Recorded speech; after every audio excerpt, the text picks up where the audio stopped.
এটা হলো আমাজন জঙ্গল, আমাদের গোটা দুনিয়ার সবচেয়ে বড় এবং নির্জন এলাকা। এটি এত বড় জঙ্গল যে আপনাকে যদি ঠিক এর মাঝখানে ছেড়ে দেওয়া হয়, আপনাকে এই জঙ্গলের বাইরে বেরিয়ে আসতে 472 দিন সময় লাগবে। আর এই যাত্রাকালীন সময় আপনার সাথে সাক্ষাৎ হবে এই সব প্রাণীগুলির, যারা কতটা ছোট বা কতটা বড় সেটা গুরুত্বপূর্ণ নয়। সবাই এক একজন ঘাতক প্রাণী। এদের সবার উদ্দেশ্য আপনাকে আক্রমণ করা, কেননা এরা সবাই আমাজনের বাসিন্দা। এখানকার একটি ছোট্ট পিঁপড়েও আপনার জীবন নেওয়ার জন্য যথেষ্ট।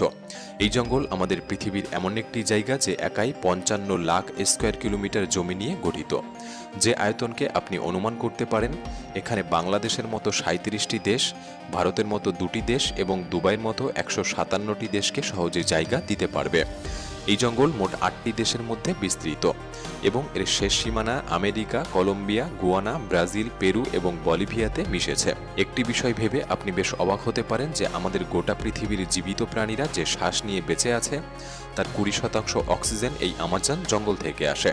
40,000 প্রজাতির গাছপালার এই জঙ্গল, যেখানে প্রকৃতি একমাত্র রাজা। তাই এখানে যা ঘটে তা সবই প্রকৃতির রহস্যময় নিয়মে।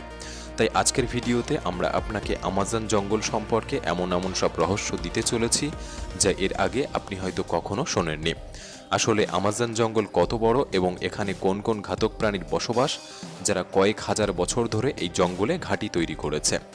জানতে হলে ভিডিওটি সম্পূর্ণ দেখার অনুরোধ রইল। আর নতুন বন্ধুরা অবশ্যই পাশে থাকা সাবস্ক্রাইব লেখাটি প্রেস করে বেল আইকনের অল অপশন সিলেক্ট করুন। যদিও আমাজন রেইন ফরেস্টের আয়তন 55 লাখ স্কোয়ার কিলোমিটার, কিন্তু আপনি যদি এর সীমানা বরাবর হেঁটে যাওয়ার কথা ভাবেন তাহলে আপনাকে 9,500 কিলোমিটার অতিক্রম করতে হবে। তার মানে হলো মুম্বাই থেকে নিউ দিল্লি 7 বার এবং ঢাকা থেকে বরিশাল 51 বার যাতায়াত করার সমপরিমাণ। এত বড় এবং ঘন আমাজন জঙ্গলকে রেইন ফরেস্ট বলা হয় কারণ বছরে একটি মাত্র সপ্তাহ নেই যে এখানে বৃষ্টি হয় না। আমাজন জঙ্গল এত ঘন যে গাছপালার উপর বৃষ্টি পড়ার 10 মিনিট পর সেই বৃষ্টি মাটিকে স্পর্শ করে। এবং এই ঘন জঙ্গলের কারণে দিনের বেলাতেও আমাজন জঙ্গল রাতের মতো প্রায় অন্ধকার থাকে, কারণ এই ঘন জঙ্গল সূর্যের আলোকে ভিতরে প্রবেশ করতে বাধা দেয়। সুতরাং এমন একটি জঙ্গল যেখানে প্রচুর বৃষ্টি এবং ঘন হওয়ার কারণে এখানে যে গাছপালা, পশু পাখি বাস করে তা অনেক অঞ্চলে খুঁজে পাওয়া যায় না।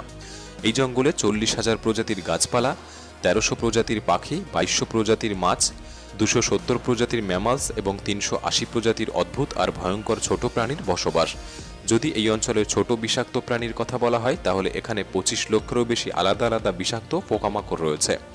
এই জঙ্গল বাইরে থেকে যতটা সুন্দর, এর ভেতরটা ততটাই ভয়ঙ্কর, কেননা এর মধ্যে যে কোনো সময় যে কোনো কিছু হতে পারে। এর মধ্যে যে ছোট বড় প্রাণীর বসবাস, এরা আপনার ধারণার চেয়েও অনেক বেশি ভয়ঙ্কর।